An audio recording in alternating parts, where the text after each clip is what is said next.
Nagbabalik ang tulong ko para sa mga global. Vic Garcia po muli. At Abiling Garcia, patuloy tayo sa ating tulong dagdag kaalaman. Sa ating topic na ano-ano ang dahilan, bakit may mga nagpapakasal o nagsasama, pero ngayon gusto nang maghiwalay o hiwalay na. Number 3, eto na. Hindi pa dapat magpakasal dahil hindi pa handa. Ayan, may mga pagkakataon po, nagpapakasal, hindi pa handa. Anong handa? Handa physically. Handa, ibig sabihin masyado pa bata.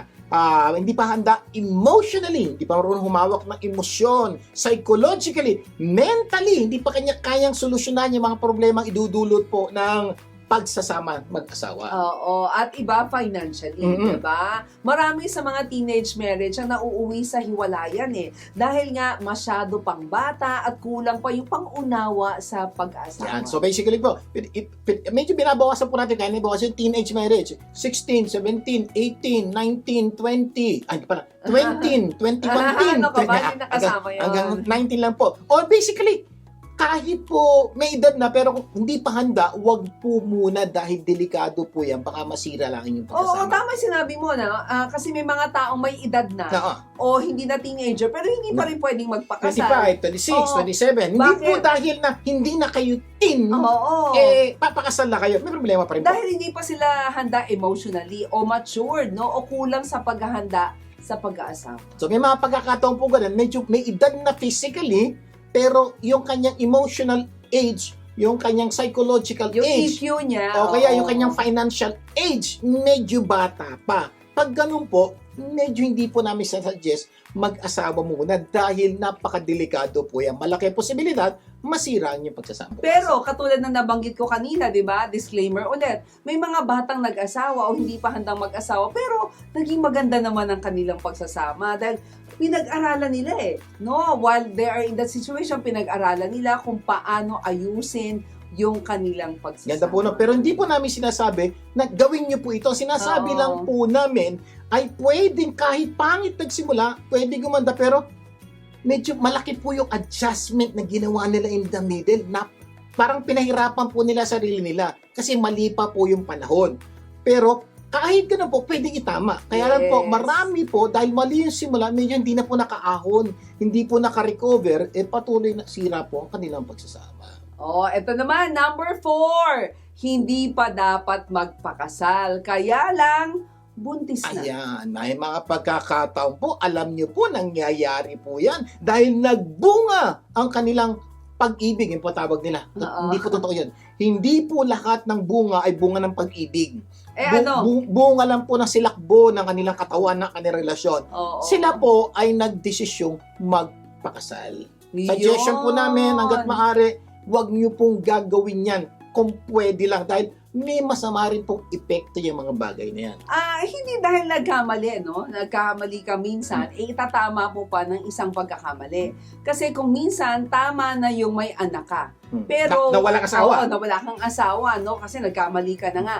Pero kung alam mong hindi ka pa handa, wag mo nang dagdagan ng asawa kung hindi ito ang tama. Ang ganda po yung sinabi mo, Marilyn. Kung nagkamali ka na nagkaanak ka, hindi mo kailangan dagdagan pa ng isang pagkakamali na dadagdagan mo ng asawa ay anak mo. Ibig sabihin ba, kahit siya yung ama o ina ng iyong anak, hindi nyo kailangan magpakasal. Hindi ko po sinasabing huwag magpakasal. Kung tunay kayo nagmamahala na talagang tingin nyo we're meant for each Handa na other, kayo. handa na kayo, pakasal po kayo. Ang ayaw lang po namin, gagamitin nyo lang pong dahilan yung bata para kayo magpakasal.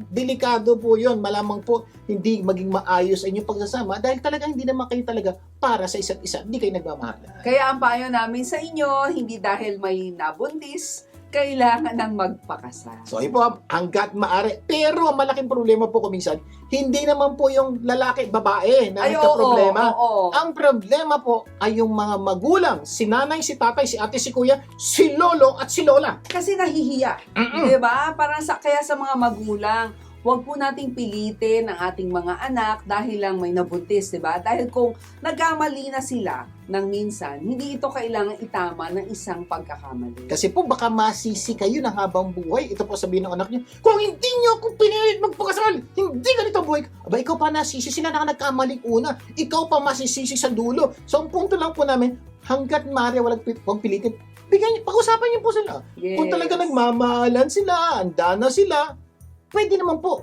Pero kung hindi pa, huwag mo na, by the way, may isa pang technique po yan. Kung gusto nila magpakasal, gusto mo talaga ikasal, ito si Pino, okay, palabas na natin yung bata, ganito, after 1 year, kung talagang tingin nyo kayo pa rin pala sa isa't isa, pakasal kayo.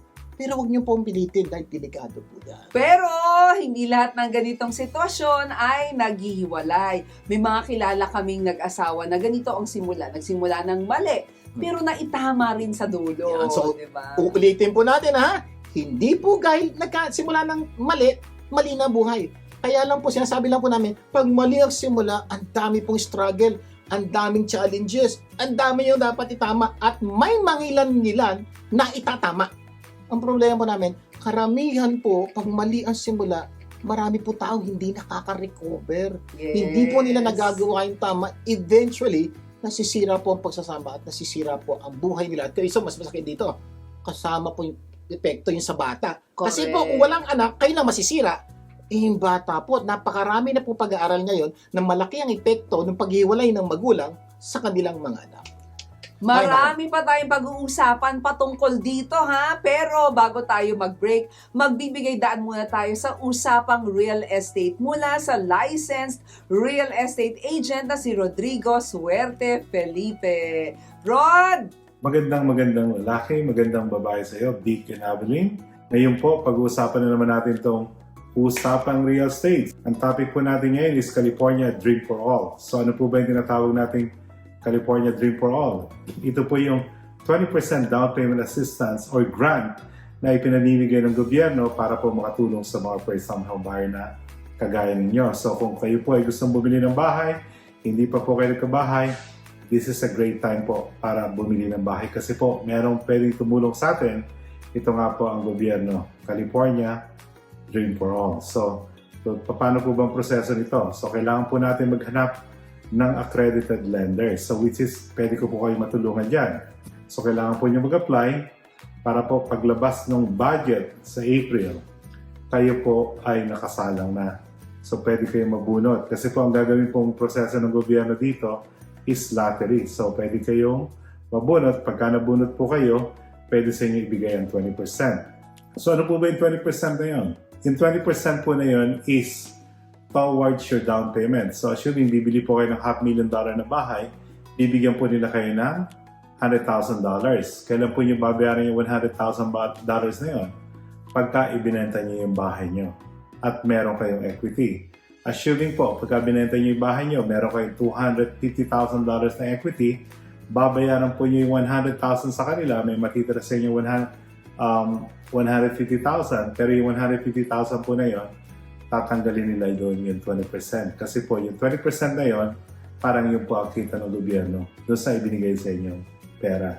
Which is fair naman po yun para sa lahat. Kasi po sila po yung tumulong sa inyo para makabili kayo ng bahay para po kayo magkaroon ng 150,000. So kung meron po kayong mga tanungan at gusto nyo malaman ang information para dito sa California Dream for All, tumawag lang po 310-689-9781. 310-689-9781 o tawagan po niyo yung numero na nasa screen.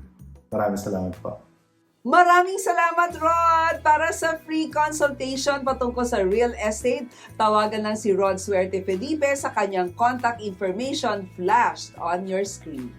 Mamaya, itutuloy pa po natin ang ating usapang kung ano-ano dahilan bakit may mga nagpapakasal o nagpakasal at nagsasama pero kayong gusto ng maghiwalay o hiwalay na. Magbabalik pa ang Tulong Ko Pasa Mo Global. Huwag bibitiw. Tulong ko, pasa mo, gaganda ang mundo.